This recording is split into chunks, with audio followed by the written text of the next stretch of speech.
श्री गुरु नानक साहिब जी गादी ते वेठल आहियां तव्हीं बि सॼे मुल्क जा धणी आहियो, तंहिं करे मूं मुनासिब सम्झो त आउं तव्हां सां मुलाक़ात करियां। इन लाइ त मन करे असां सां बि का मदद करियो। सुरईअ जो ॿुधो त ही श्री गुरु नानक साहिब जे गादी ते वेठल आहे त संदसि ॾाढो सन्मान कयो ऐं पिणु चयो त श्री गुरु नानक साहिब वॾो जग पीर थियो आहे, तंहिं करे मुंहिंजा बि भाग आहिनि जो मूंखे तव्हांजो दर्शन थियो आहे। तंहिं करे मां तव्हांजी तन मन सां शेवा करे ख़ुशि कंदुसि ऐं पंहिंजी मुराद हासिल कंदुसि। एतिरो ते हिकिड़ो भलो घोड़ो चांदी जे संजन सां निकालियल पृथ्वी जे सवारी लाइ ऐं ॿियो केतिरो धन संदसि अॻियां रखी खेसि प्रीत सां गॾियो। तंहिंखां पोइ पृथ्वी मिठा वचन ॿोले सुरईअ खे हिकिड़ी घणी क़ीमतीअ वारी सरो पाई ॾिनी। तंहिंखां पोइ हिक ॿिए में ॻाल्हाए ॿोलाए ॿिन्हिनि याराणी पाती ऐं सुरईअ सां गॾु ॿिया बि जेके मुख्य मुस्लमान हुआ तन खे बि रिश्वत ॾेई पंहिंजो दोस्त बणाए छॾियसि। जिन सभिनी इनाम वठी घणो ख़ुशि थी सुरईअ खे चयो त हीउ ॾाढो वक्तावार पीर आहे। हाणे त गुण ॻाईंदा न, हाणे हिकु ॿियो घर ॿुधाईंदा न त हीउ ॾाढो वक्तावार पीर आहे। अहिड़ीअ तरह 3 ॾींहंनि सूदो पृथ्वीचंद सुरईअ सां मुलाक़ात कई। पछाड़ीअ जो मोकिलाइण वक़्तु सुरईअ पृथ्वीचंद खे चयो त जेकॾहिं ॿी बि का कार ख़िदमत हुजे त बंदो विनाशिक फरमायो। तव्हां मित्र जो कमु मूंखे पंहिंजो आहे, असां बि तव्हांजो चङो सन्मान कराईंदुसि। तंहिं ते पृथ्वी चवणु लॻो त तव्हांखे ख़ुदा वॾे ईमान वारो कयो आहे, मुंहिंजो तव्हां ते घणो क़दुरु भरोसो आहे। हिन वक़्तु मूंखे को बि ॿियो दुख कोन्हे, लेकिन मुंहिंजो नंढो भाउ मुंहिंजो हक़ु दॿाए वेठो आहे। जंहिं करे सभु सिक संगत भेटा वञी थी हिनखे ॾे, तंहिं करे मुंहिंजो हुन सां तकरार आहे। बिल फ़हर त माठ आहे, हाल फ़िलहाल चवंदा आहिनि बिल फ़हर त माठ आहे, लेकिन जॾहिं हिन सां झगड़ो थींदो तॾहिं तव्हांजी मदद घुरिबल थींदी आहे। तंहिं ते सुरईअ चयो त तव्हीं उन बाबति को बि उल्को न करियो, जीअं तव्हीं चाहींदा तीअं असीं तव्हांखे करे ॾींदासीं। इन्हीअ खां सवाइ ॿियो बि को अव्हांजो कमुकार थींदो त करे ॾींदासीं। इन्हीअ तरह पृथ्वीचंद तुर्क खे पंहिंजो करे अभिमान वधाए घर ॾांहुं मोटायो ऐं दिलि में ख़्यालु कयां त हाणे मूंखे को बि जोखो कोन्हे। हेॾां पृथ्वीचंद ही घाट पे घड़िया त होॾां श्री गुरु अर्जन साहिब जन खे सतगुरुनि जी कृपा सां ॾींहं पोइ वेही शक्ति प्राप्त थींदी। धन गुरु अर्जन देव साहिब की, धन गुरु रामदास साहिब की। 9 निधियूं ऐं 18 सिद्धियूं ऐं रिधियूं त 8 पेर हथ ॿधी संदसि हाज़िरीअ में रहंदियूं हुयूं। भई हिकु इशारो करे आहे त पृथ्वीचंद में अॻियां छा लॻे, वॾी महिमा। श्री गुरु अर्जन साहिब जन खे सतगुरुनि जी कृपा सां ॾींहं पोइ वेही शक्ति प्राप्त थींदी। 9 निधियूं ऐं 18 सिद्धियूं ऐं रिधियूं त 8 पेर हथ ॿधी संदसि हाज़िरीअ में रहंदियूं हुयूं। मतिलबु त 3 लोकनि में अहिड़ो कोन रहियो जो संदन हुकुम जी पैरवी न करे।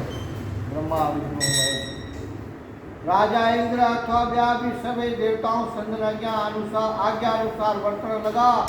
एतिरे क़दुरु संदन वचन हलणु लॻो जो कंहिंखे मिटाइण ऐं वसाइण में बिल्कुलु देरि नथे लॻी सघी।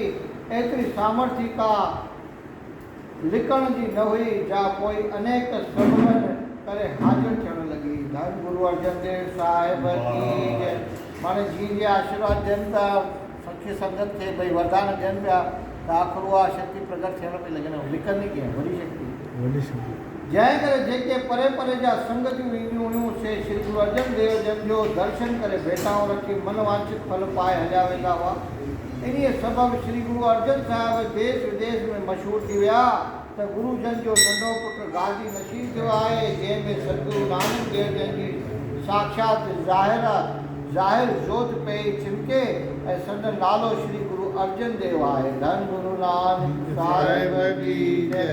पृथ्वी अमृतसर में रही ॾाढा जोर लाताई ऐं माण्हुनि खे चयो त मां जगत जो गुरु आहियां ऐं मूंखे गोविंदवाल में सारी सभा जे विच में श्री अर्जुन पाण खे नालायक साबित करे पाग ॾिनी आहे, जंहिं करे पोइ उते जा माण्हू पाण खां पाण ई मूंखे घुमण लॻा ऐं भेटाऊं ॾिनऊं।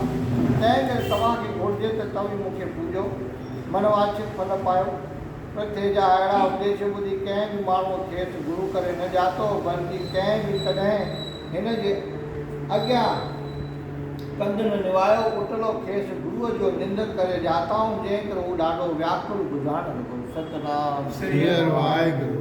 श्री गुरु अर्जन साहिब केतिरा महीना गोविंदवाल में रहिया पिया हुआ। हिननि साहिबनि जे उते रहण करे जेके पसगिरदाईअ जा मंगता हूंदा हुआ, से रोज़ पंधु करे अची महराजनि खां दान वठी मोटी हलिया वेंदा हुआ, छो जो स्वामिनि जी दान ॾियण ते ॾाढी दिलि ख़ुशि थींदी हुई। इन्हीअ करे जेके बि माण्हू हुआ से सभु साहिबनि मां ख़ुशि हूंदा हुआ। धन गुरु अर्जन देव साहिब अहिड़ो सर्वशक्तिमान गुरु त ख़ुशि कीअं थींदो। हुननि साहिबनि ते नालो ई कल्प वृक्ष, वाह जेको गुरु मिली, हुन साहिबनि ते नालो ई कल्प वृक्ष करे रखियो हुआऊं। ऐं केतिरा वरी चिंतामणी करे बि कोठींदा हुअनि, पर हू साक्षात जा साहिब जेको दान ॾींदा हुआ सो पिता जे नाले ॾींदा हुआ, जंहिं करे हिकारी संदन कीरत जिते किथे परसण लॻी। धन गुरु रामदास साहिब की जय। प्यारनि पढ़ंदड़नि खे यादि हूंदो त श्री गुरु रामदास साहिब जिन भाई गुरदास खे आगर सिख संगत जे संभालण लाइ मोकिलियो हो, जंहिंजी कथा असीं अॻे लिखी चुका आहियूं। उन्हीअ भाई गुरदास खे जॾहिं ख़बर पई त श्री गुरु रामदास साहिब पधारजी विया आहिनि, तॾहिं केतिरी सिख संगत साण करे पंधु पियो। हिकिड़े ॾींहुं श्री गुरु अर्जन साहिब जन वीचार कयो त हिते असांखे रहे घणो वक़्तु थियो आहे।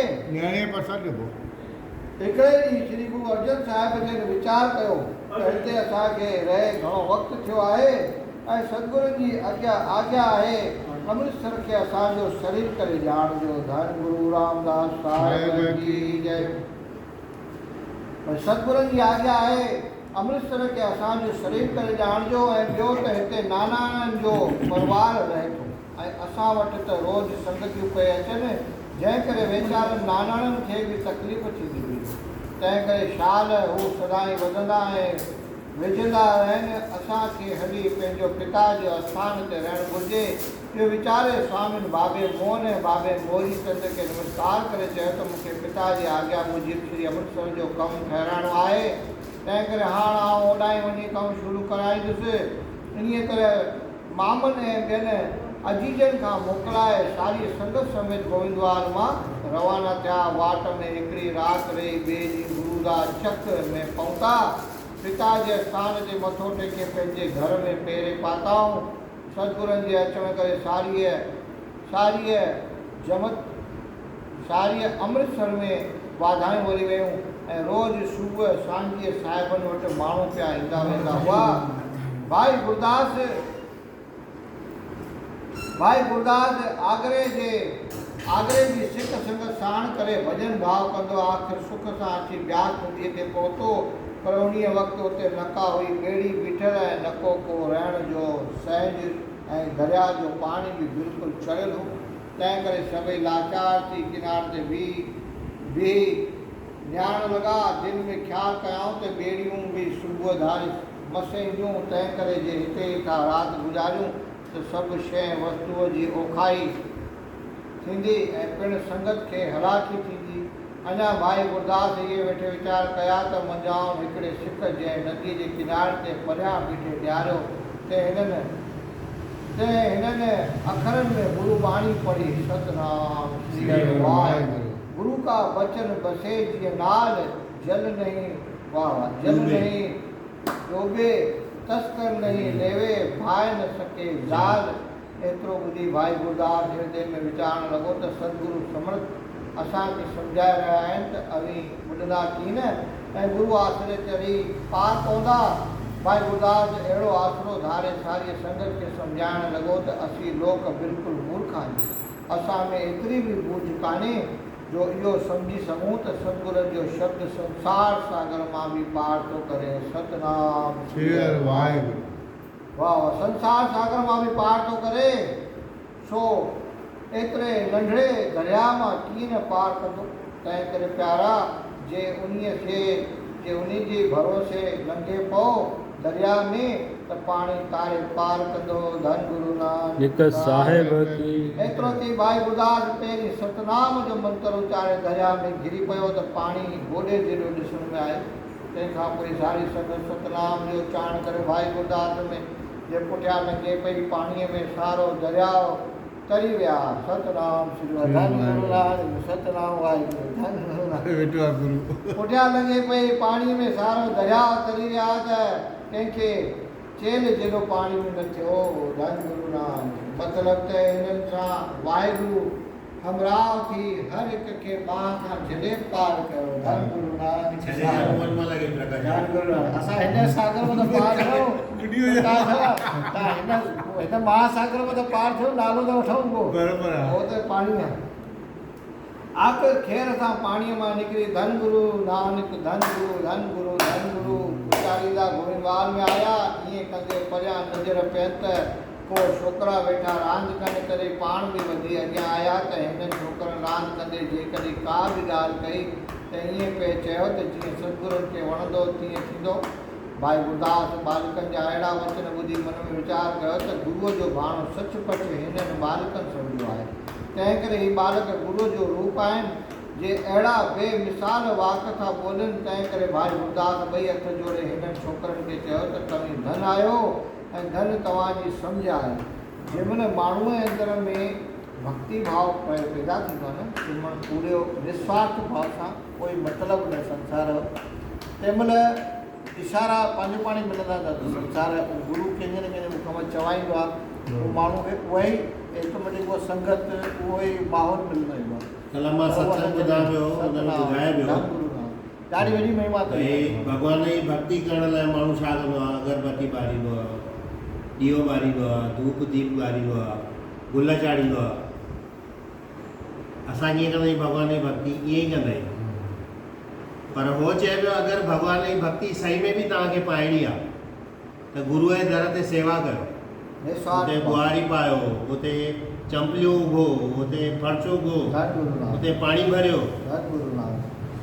गुरु नानक साहिब मत चई ईअं आहे सेवा भई उन में तव्हांजी सभु थी वई सेवा सत्संग सिमरन ऐं हुन में तव्हांजा धूप दीप गुल हार सभु हुन में थी विया। अगरि सही में बि भक्ति पाइणी आहे तव्हांखे भॻवान जी भई ॾेखाव करिणो आहे त पोइ इहे अडंबर हलंदियूं। सचमुच तव्हांखे भॻवान जी भक्ति खपे त सेवा कयो। सेवा सत्संग भाई गुरदास बालक जा अहिड़ा वचन ॿुधी मन में वीचार कयो त गुरूअ जो भाणो सचपच हिननि बालकनि सम्झो आहे। तंहिं करे ही बालक गुरूअ जो रूप आहिनि जे अहिड़ा बेमिसाल वाक था ॿोलनि। तंहिं करे भाई गुरदास ॿई हथ जोड़े हिननि छोकिरनि खे चयो त तव्हीं धन आहियो ऐं धन तव्हांजी सम्झ आहे जो अहिड़ी गुरमती धारी अथव। एतिरो चई उहा राति गोविंदवाल जे ॻोठ में विश्राम करे प्रभात जो बावली साहिब में सनानु करे पोइ श्री गुरु अमरदास साहिब जन जे पुटनि खे घर जी ख़ुशि थिया। जिते भाई गुरदास खे ख़बर पई त किथे बिल्कुलु अजोग रस्ता वरिता आहिनि ऐं श्री गुरु रामदास साहिब श्री अर्जन साहिब खे गादी ॾेई विया आहिनि। इहा ख़बर ॿुधी भाई गुरदास उतां संगत समेत रवानो थियो। वाट में भाई साहिब ख़्यालु कयो त आउं श्री अर्जन साहिब खे श्री गुरु नानक देव जन जो पंहिंजो शरीर तॾहिं ई ॼाणंदुसि जॾहिं हू मूंखे गोविंदवाल जे ॿाहिरां बालकनि जे खेल में गुरू भाई मञण जो प्रसंग ऐं मुंहिंजी बालकनि खे वंदना करण बाबति बिना मुंहिंजे चवण जे अॼु ख़ुदि मूंखां दरियाफ़त कंदा। सतनाम श्री वाहिगुरु। जेके मूंखां ॻाल्हियूं थी विया रस्ते में उहो पंहिंजो पाण ई चवंदा तॾहिं मां हुनखे सम्झो। हाणे हिते हिकु ॿी ॻाल्हि थी अचे इहो ॿुध श्री हरकृष्ण साहिब हिकु भेरो दिल्लीअ विया।